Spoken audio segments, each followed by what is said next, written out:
ले व्यवस्था अध्याय 11। हम अपनी बाइबल में ले व्यवस्था 11 अध्याय निकालें।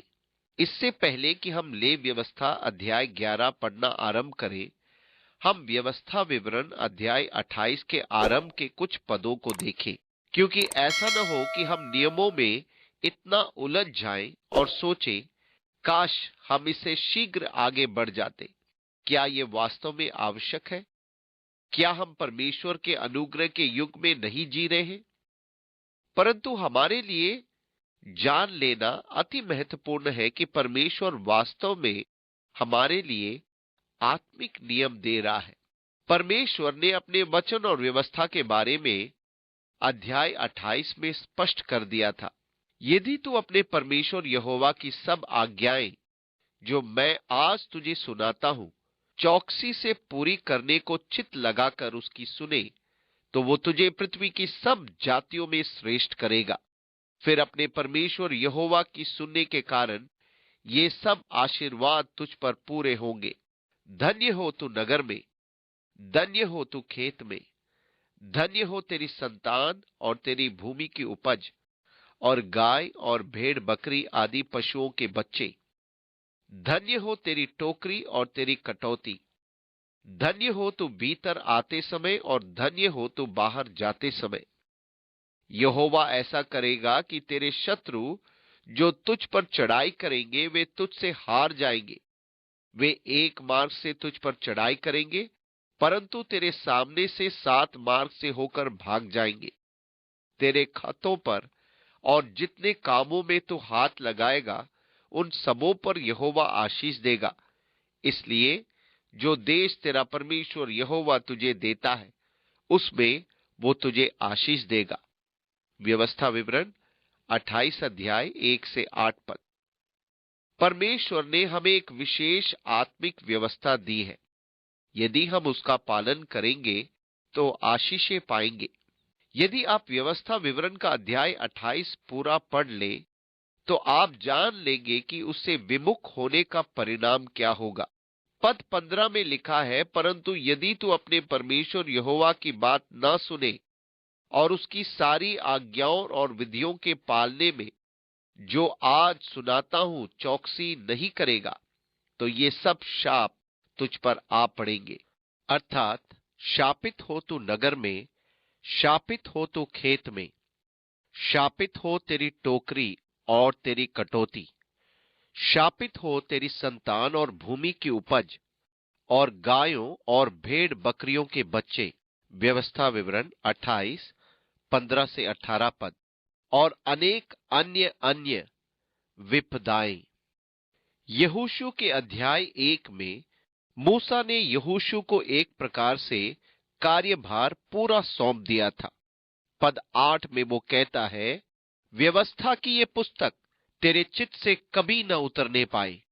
इसी में दिन रात ध्यान दिए रहना कि जो कुछ उसमें लिखा है उसके अनुसार करने की तू चौकसी करे, क्योंकि ऐसा ही करने से तेरे सब काम सफल होंगे और तू प्रभावशाली होगा।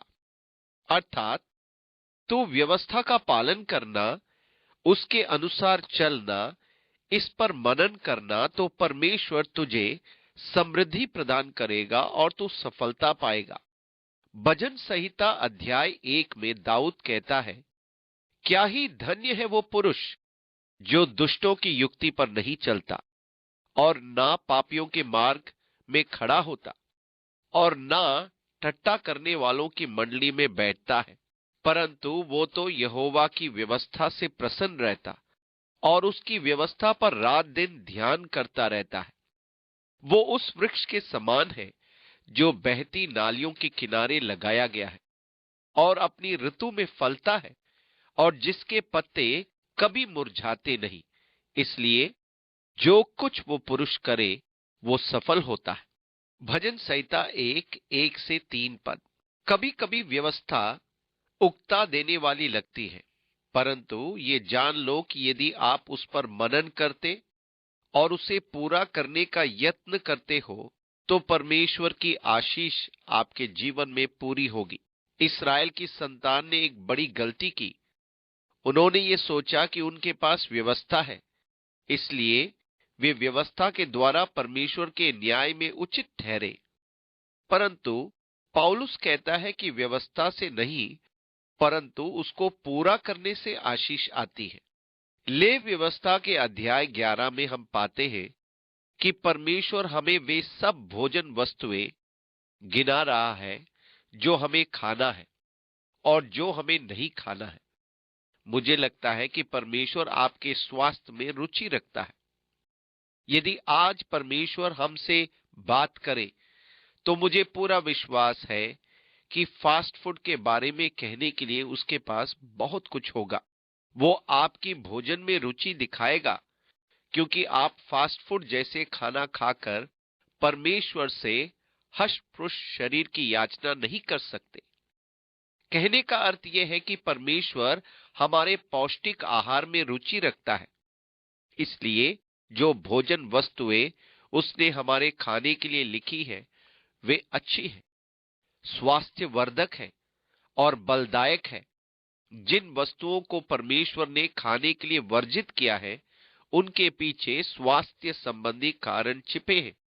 नया नियम में हम जानते हैं कि बाइबल कहती है, सब वस्तुएं मेरे लिए उचित तो है, परंतु सब लाभ की नहीं।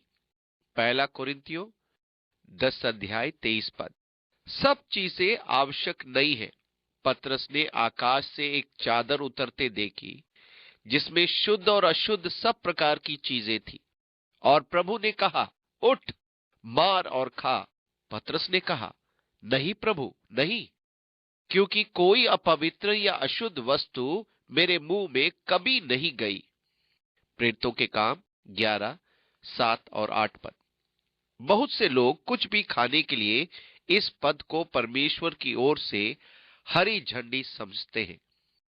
मैं सुअर का व्यंजन खा सकता हूं, क्योंकि परमेश्वर ने कहा, जो कुछ मैंने शुद्ध ठहराया है उसे अशुद्ध मत कह। वास्तव में परमेश्वर इस वचन में सुअर के बारे में नहीं कह रहा है, वो अन्य जातियों के बारे में कह रहा था, और वो पतरस से बात कर रहा था क्योंकि वो उसको अन्य जातियों में भेजने वाला था। तो भी मैं विश्वास करता हूं कि पौलुस काफी उद्धार यहूदी था, और मुझे विश्वास है कि उसने सुअर और जो कुछ भी उसके सामने रखा जाता था खाया, क्योंकि उसने कहा, सब चीजें धन्यवाद के साथ जो भी तुम्हारे सामने रखी जाए खाई जाए और कोई सवाल न किया जाए। फिर भी वो सुअर के बारे में नहीं था। ऐसा नहीं था। क्या ये मूर्ति पूजकों की बलि थी? यदि वे कहें हाँ थी, तब यदि तुम खाते हो तो तुम अपने विवेक को चोट पहुंचाते हो। तो भी यीशु ने कहा, जो मुंह में जाता है वो मनुष्य को अशुद्ध नहीं करता, पर जो मुंह से निकलता है वही मनुष्य को अशुद्ध करता है। मत्ती 15 अध्याय 11 पद। इसलिए मैं विश्वास करता हूं कि नए नियम में प्रभु ने हमें अन्य जातियों की तरह कोई भी मांस खाने की छूट दी है, जिनको खाना यहूदियों को मना था। जब उन्होंने अन्य जातियों की व्यवस्था के चर्च से संबंध के बारे में व्यवहार करना चाहा, पतरस ने कहा, उन पर भारी जुआ मत रखो, जिसको हमारे पितर और न हम उठा सके। इसलिए उन्होंने सिर्फ एक बात कही, गला घोटे या लहू के साथ मत खाना, और मूर्तियों के सामने बलि की गई चीजें मत खाना। परंतु वो खाने की पूरी सूची में नहीं गया जिसे परमेश्वर ने लेव व्यवस्था में दिया है। जब हम लेव व्यवस्था के 11 अध्याय को देखते हैं, हम उन पशुओं को देखते हैं जिसे परमेश्वर ने कहा हम खा सकते हैं, और उसने मूल नियम दिए। पशुओं में से जितने चिरे वो फटे खुर के होते हैं और पागुर करते हैं, उन्हें खा सकते हो। अध्याय 11 पद 3। फिर उन जानवरों का उदाहरण दिया गया जो नहीं खाए जा सकते, क्योंकि वे तीनों चीजें पूरी नहीं करते। उनमें तीनों चीजें होनी चाहिए, छिरे हुए खुर, फटे हुए पांव और पागुर करने वाला। परंतु पागुर करने वाले वो फटे खुर वालों में से इन पशुओं को न खाना, अर्थात ऊंट, जो पागुर तो करता है परंतु चिरे खुर का नहीं होता, इसलिए वो तुम्हारे लिए अशुद्ध ठहरा है। और शापान, जो पागुर तो करता है परंतु चिरे खुर का नहीं होता, वो भी तुम्हारे लिए अशुद्ध है। ले व्यवस्था 11:4-6 पद। मुझे किसी ने बताया, उनका एक मित्र था जो परमेश्वर और बाइबल पर विश्वास नहीं करता था, क्योंकि वो वचन जहां बाइबल खरगोश के बारे में कहती है वो जुगाली करने वाला है। उसने कहा, खरगोश पागुर नहीं करता। यदि बाइबल सच में परमेश्वर का वचन है तो वो ऐसा नहीं कहती कि खरगोश पागुर करता है, जबकि खरगोश पागुर नहीं करता है। ये पशु इब्रानी में एरन बेत है, जिसे मैं नहीं जानता, परंतु किंग जेम्स के अनुवादकों ने सोचा कि शायद वो खरगोश होगा, परंतु वास्तव में वो कैसा जानवर था हम नहीं जानते। तो भी ये काफी रोचक है कि उन्होंने ढूंढ निकाला खरगोश पागुर करता है। अब वैज्ञानिक प्रमाण है कि खरगोश वास्तव में पागुर करता है, इसलिए उस मनुष्य ने व्यर्थ ही अपना विश्वास छोड़ दिया। ये वास्तव में कैसा दुख की बात है। सुअर खाना मना था। इससे जुड़ा स्वास्थ्य संकट शायद हम जानते हैं। जंगली खरगोश खाने से बुखार के साथ पीलिया होने का खतरा है। वे बीमारियों के वाहक हैं। यदि आप जंगली खरगोश खाओ तो सावधान रहना होगा। यदि हम सुअर खाते हैं तो ये मुख्य है कि हम उसे अच्छे से पकाएं। दुर्लभ सुअर के मांस के खाने से फीतानुमा कीड़े होने का खतरा है, इसलिए उसे इतना पकाने की जरूरत है कि सारे कीड़े मर जाएं, ताकि तुम अच्छी तरह मरे हुए कीड़े खाओ, अन्यथा कुछ जीवित रह जाएंगे। आप अपने को स्वास्थ्य के खतरे में डालते हैं। इस तरह हम देखते हैं कि परमेश्वर हमें सुरक्षित करना चाहता था, न कि उसे कैसे पकाए या कि ठीक से पकाना सिखाए। उसने इसे ना खाने की सूची में रखा है। फिर परमेश्वर ने उन चीजों के बारे में कहा जो पानी में रहती है। फिर उसने मूल नियम दिए और कुछ निर्देश दिए जो उन्हें नहीं करनी चाहिए। फिर जितने जल जंतु हैं उनमें से तुम इन्हें खा सकते हो, अर्थात समुद्र वो नदियों के जल जंतुओं में से जितनों के पंख और चोएटे होते हैं उन्हें खा सकते हो। और जलचारी प्राणियों में से जितने जीवधारी बिना पंख और चोएटे के समुद्र वो नदियों में रहते हैं वे सब तुम्हारे लिए घृणित है। ले व्यवस्था 11:9-10। इसका अर्थ यह है कि कुछ ऐसी मछलियां हैं जिन्हें खाना नहीं चाहिए। निश्चय ही केकड़ा, घोगा आदि भी। हम जानते हैं कि शंख जीव वर्ष के कुछ महीनों में विषधारी होती है। अतः परमेश्वर जलचारों के विषय में भी इस्राएलियों को सुरक्षित रखना चाहता था। अब क्योंकि इन चीजों के बारे में हमने जान लिया है, हमें इन्हें खा सकते हैं। मेरा मतलब है तुम इन्हें ले सकते हो, क्योंकि तुम जान गए हो कि किस महीने में खाना चाहिए और किस महीने में नहीं खाना चाहिए। जल में जिस किसी जंतु के पंख और चोएटे नहीं होते वो तुम्हारे लिए अशुद्ध है। ले व्यवस्था 11:12। अब पक्षियों में कुछ ऐसे हैं जिन्हें खाना मना था, जैसे उकाब, हडफोर्ड, कुर, शाही और चील, काग, शतुरमुर्ग, तकमास, जल कुकुट और बाज, हपसील, हाइगिल, उल्लू, राजहंस, घनेश, गिद्ध, लगलग, भांति भांति के बगुले, टिटहारी और चमगीदड़। मुझे कभी भी इन पक्षियों से कोई आपत्ति नहीं हुई है। मैं कभी भी इन्हें खाने की परीक्षा में नहीं पड़ा, इसलिए इस व्यवस्था के नियम से मुझे कभी भी सरोकार नहीं रहा। पर रेंगने वाले और पंख वाले जो 4 पांवों के बल चलते हैं, जिनके भूमि पर कूदने फांदने को टांगे होती है, उन्हें तो खा सकते हो। ले व्यवस्था 11 का 21। इसका अर्थ है तुम टिड्डियां खा सकते हो, और यूहन्ना बपतिस्मा देने वाला टिड्डियां और मधु खाता था। तुम फनगे और हरगोल खा सकते हो यदि तुम्हारी रुचि हो, परंतु अब रेंगने वाले पंख वाले कीड़े जो 4 पंख वाले होते हैं वे तुम्हारे लिए अशुद्ध है, और इनके कारण तुम अशुद्ध ठहरोगे।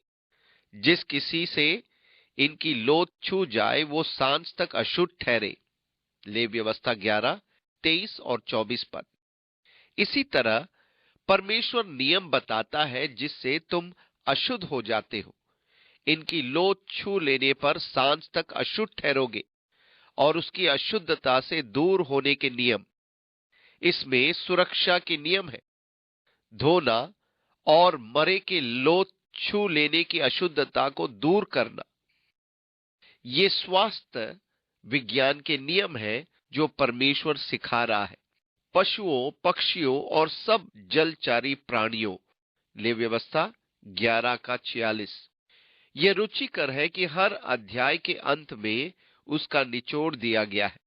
इसी प्रकार पद 46 में परमेश्वर ने क्या कहा है उसका वो सारांश दे रहा है, और पृथ्वी पर सब रेंगने वाले प्राणियों के विषय में यही व्यवस्था है कि शुद्ध, अशुद्ध और भक्ष्य और अभक्ष्य जीवधारियों में भेद किया जाए। ले व्यवस्था 11, 46, 47 पद। मैंने यहां देखा है कि चूहा, छिपकली, घोंघा आदि को खाने का भी मनाही है। अतः आप पेटू लोग जो घोंघे खाने का आनंद लेते हो, जान लीजिए कि आप उसके बिना अधिक स्वस्थ रहेंगे।